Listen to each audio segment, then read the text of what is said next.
이 새벽마다 계속해서 신명기를 우리가 살펴보고 있습니다. 신명기는 이 창세기, 출애굽기, 레위기, 민수기, 모세가 쓴 모세오경의 마지막 책입니다. 우리가 신명기를 살펴봄으로 말미암아 이 구약의 율법 전체를 살펴볼 수 있는 이런 계기가 되기 때문에 제가 신명기를 선택했습니다. 특별히 오늘 7장 이 말씀은 6장에서 10계명을 집중적으로 다뤘습니다. 그래서 6장에서 10계명을 다루면서 10계명 중 1계명을 설명한 부분이라면 이 7장은 2계명, 지금 오늘 본 말씀은 2계명을 설명한 부분이라 이렇게 볼 수가 있습니다. 제2계명, 너를 위하여 우상을 만들지 말라 하는 이 부분을 설명하고 있습니다. 자, 특별히 오늘 이 말씀은 순수한 여호와 신앙을 지키기 위해서 오늘 이 말씀이 주어졌습니다.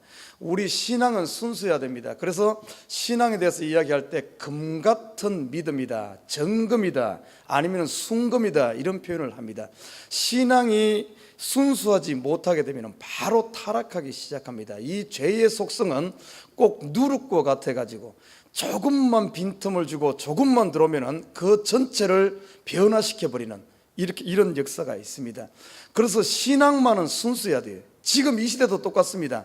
다른 것은 다 양보할지라도, 99가지 다 양보할지라도 마지막 우리 성도들이야 지켜야 할 것, 다시 말해 타협하지 말아야 할 것은 이 신앙적인 부분에서는 절대 타협해서는 안 된다는 사실입니다. 왜냐하면 이 타협하면서 빈틈을 주는 순간 이 세상의 죄악은 물과 같이 파도처럼 몰려오기 때문에 그걸 막을 길이 없습니다. 빈틈을 주게 되면.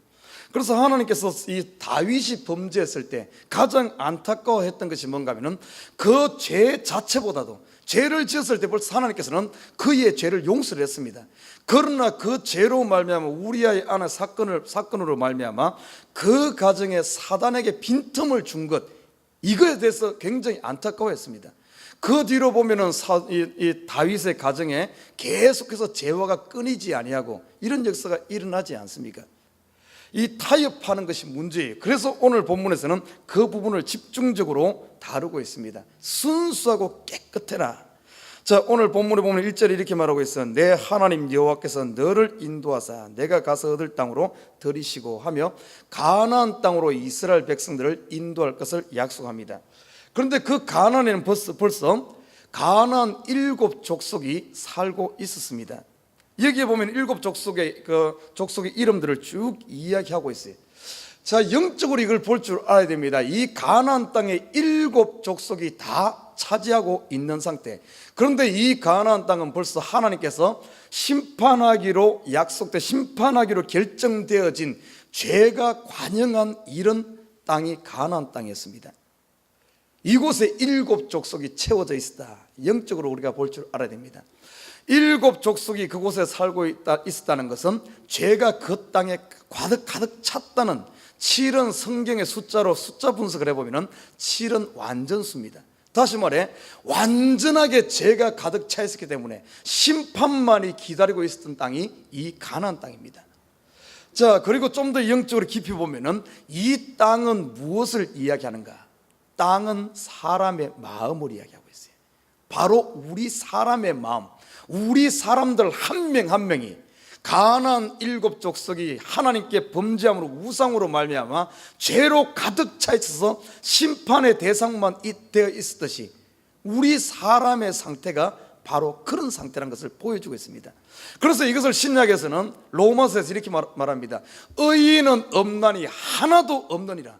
모든 사람이, 모든 인류가 심판 아래 있는 가나안 족속의 7족속과 같이 죄로 가득한 이 마음이 항상 악한 것만 생각하고 죄로 가득 찬 이 상태를 보여주는 것이 이 가나안 7족속입니다. 특별히 이 구약은, 특별히 가나안 땅 이런 것들은 신약의 이런 모습들을 그대로 보여주고 있어요. 신약의 어떤 그림자와 같은 것이 구약입니다. 그래서 이 상황을 어떻게 볼 것인가? 우리 자신을 볼 줄 알아야 됩니다. 가나안 7족속과 같은 이런 상태에 있던 우리 마음들, 죄악 가운데 가득 차 있었던, 하나님의 심판의 대상만 되고 있었던 우리 마음 가운데 하나님께서 어떻게 역사하시는가?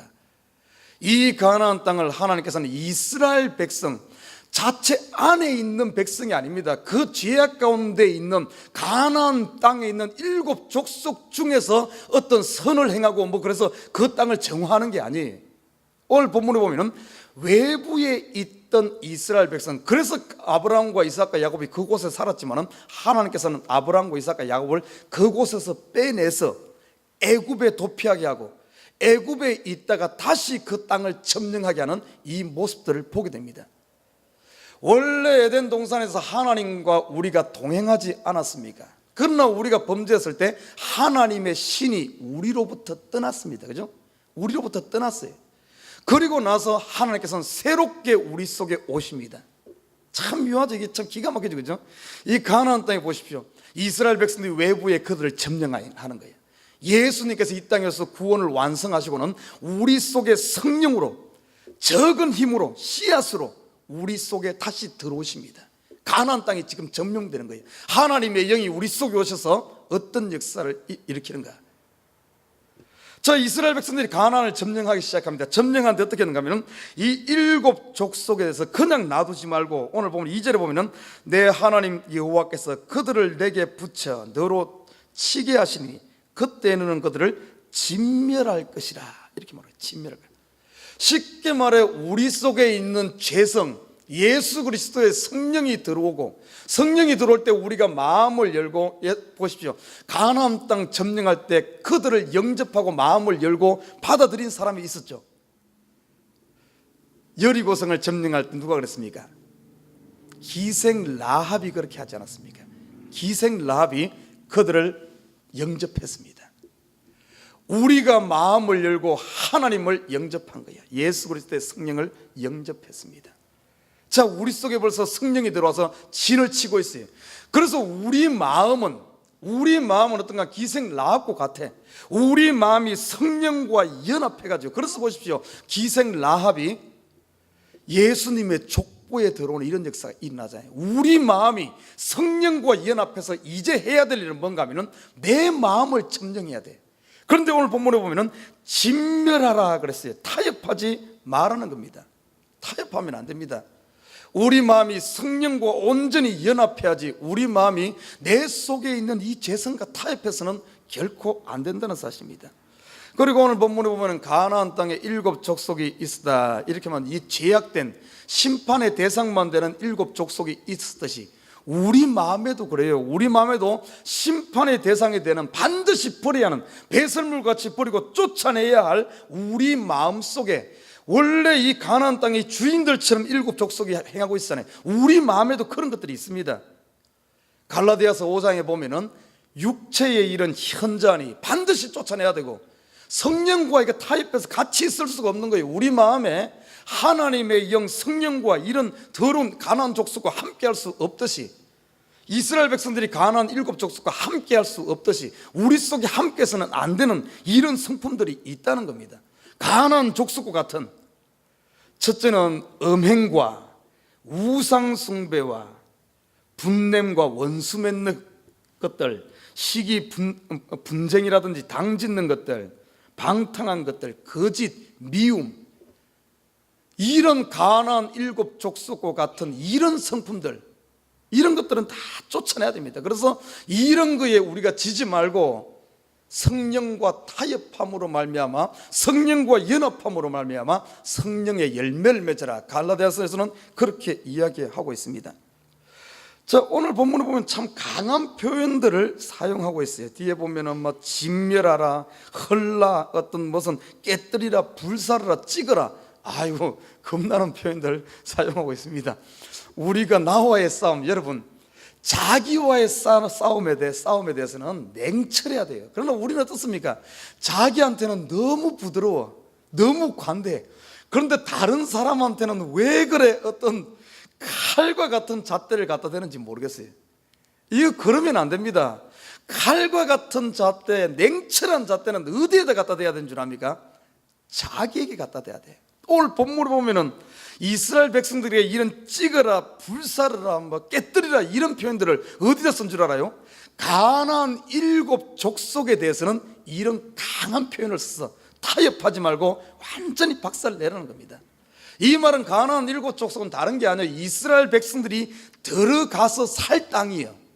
다시 말해 우리가 영적으로 내 자신에 대해서는 정말 지독하다 할 정도도, 그 정도로 어떤 게 보면 냉철하고 내 자신과의 싸움에서는 이렇게 깨뜨리고 부수고 이러지 않으면 절대 내 속에 있는 이 죄성 절대 못 쫓아냅니다. 절대 못 쫓아내요. 결국에는 언제 쫓겨나는가? 하나님 앞에 섰을 때 이 가라지들, 내 속에 있는 불순물들은 그때 다 날아가는 거예요.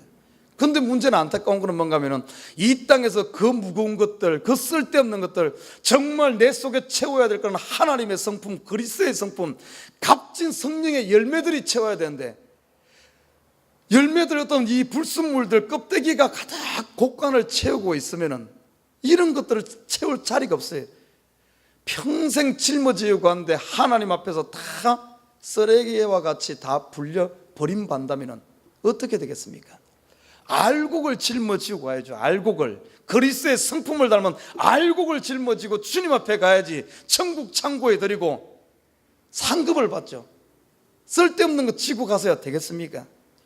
그래서 오늘 본문을 보면 우리는 어떤 삶을 살아야 되는가? 자기 자신에 대해서는 냉철하고 어떤 이 가을의 서리처럼 어떤 이런 지독함이 있어요. 자기 자신에 대해서는.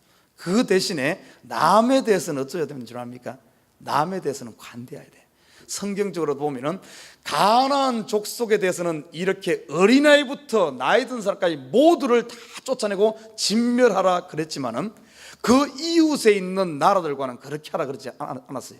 다시 말해 타인들과는 어떻게 하라 그런가? 먼저 전쟁을 할 때도 먼저 제안을 합니다. 먼저 제안을 해요. 항복해라 제안을 해가지고 그들이 항복하게 되면 전쟁 안 합니다. 그냥 조공바치고 끝나는 거예요. 그리고 전쟁을 하더라도 결혼한 남자들은 죽이지만은 여자들이라든지 결혼하고 남자를 아는 여자는 죽이지만은 뭡니까 어린아이라든지 이런 사람들은 죽이지 않았어요. 그런 사람은 노예를 삼았습니다. 그리고 그들이 가지고 있는 모든 금이라 이런 것들은 탈취물로 취해서 나눠 가졌습니다. 관대했어요. 절대 전쟁을 막 그렇게 잔인하게 안 했습니다. 이 사실을 보면은 우리가 영적으로 분별해 볼 때 우리 지금 신약을 살아가는 성도들 자기 자신에 대해서는 어떤 이런 칼과 같은 잣대를 갖다 대서 타협하지 않는 이런 것이 필요하고 다른 사람들에 대해서는 관대해야 된다는 사실. 그러나 우리는 이 시대 보면은 거꾸로 살기 때문에 문제가 된다는 사실이. 자, 그리고 오늘 본문에 보면 3절에 보면 이렇게 말하고 있습니다. 또 그들과 혼인하지 말지니 내 딸을 그 아들에게 주지 말 것이요 그 딸로 내 며느리를 삼지 말라 이렇게 말하고 있어요. 결혼하지 말라는 겁니다.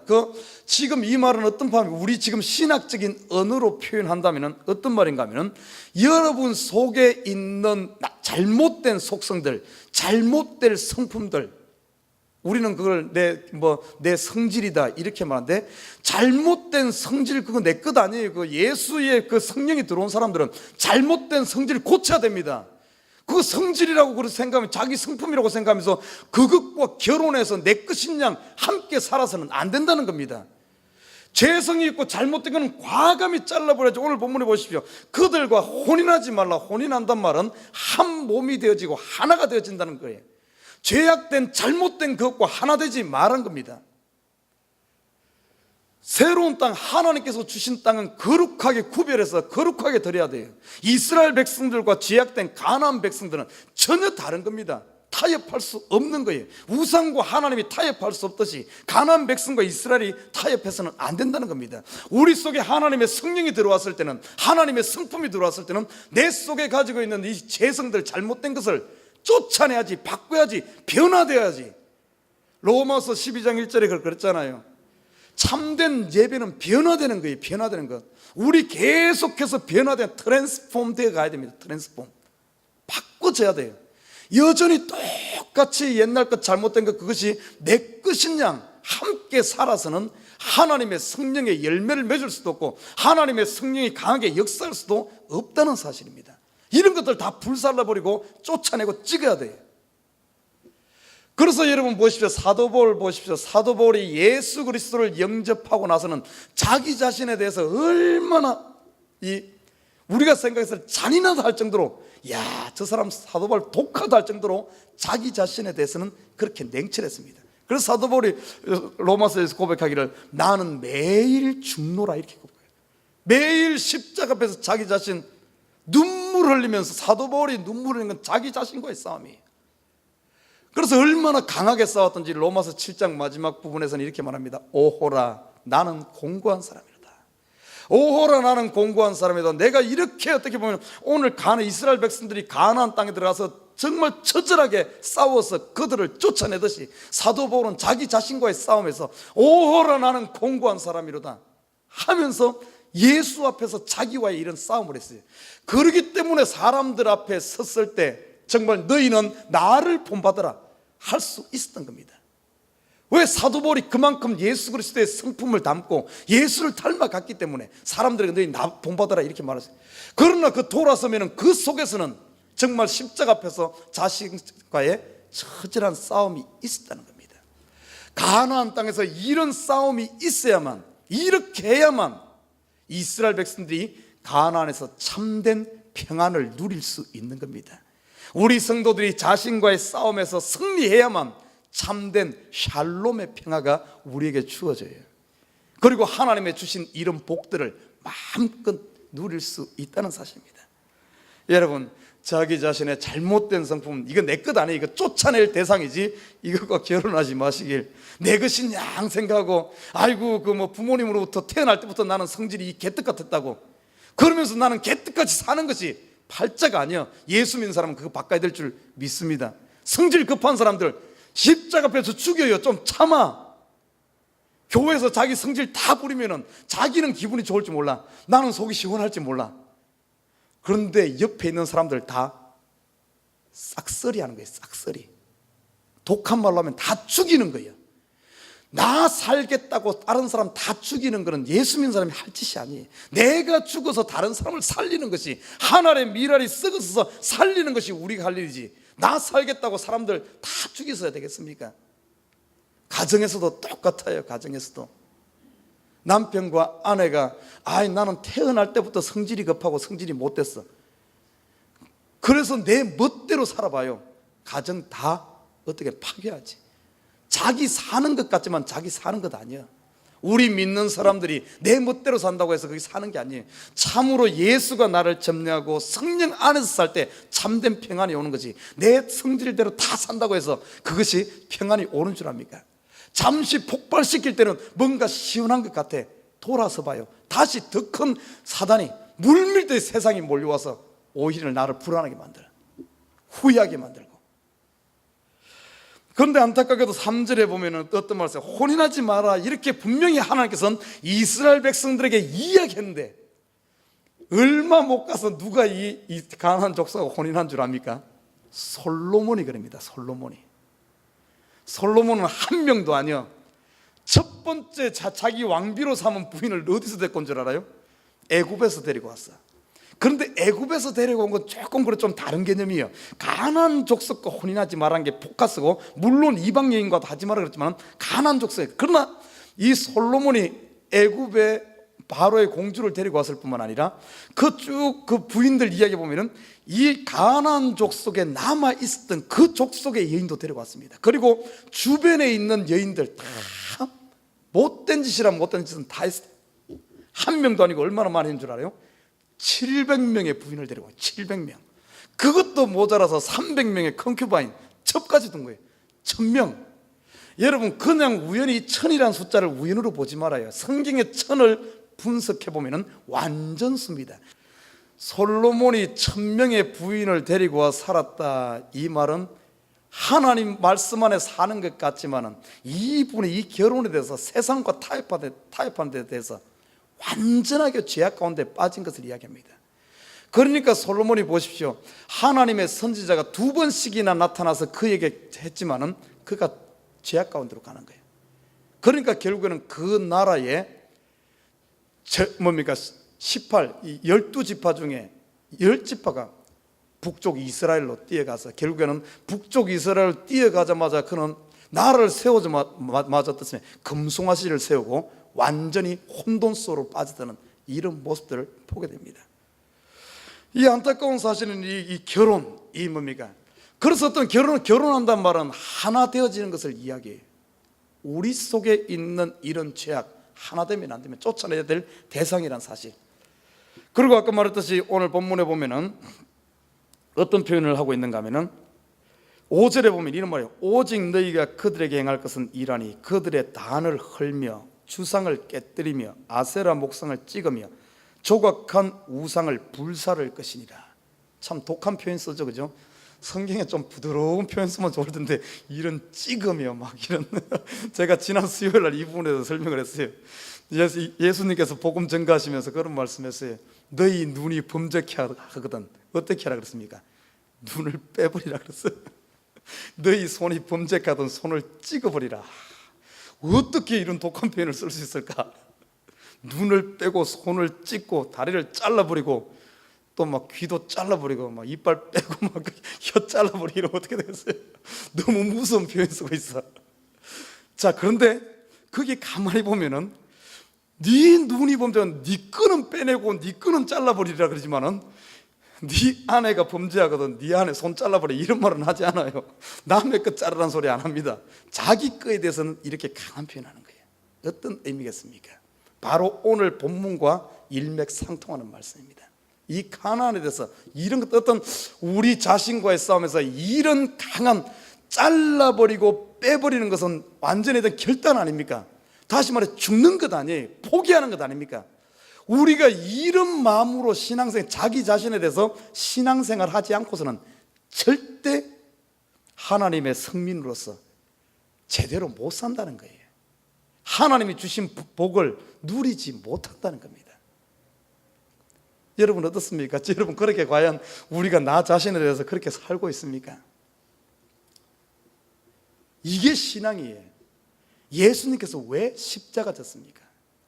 그냥 적당히 와서 왕으로 와서 다 쫓아내고 사단들 다 물리치고 그냥 이렇게 가지. 왜 십자가 졌겠어요? 그 죽음을 사용한 그 십자가를 왜 십자가, 해필이면 로마 시대 때, 해필이면 그 시대에 그렇게 오셔서 그 십자가를 졌겠습니까? 제가 전번에 그런 이야기 한 번 했어요.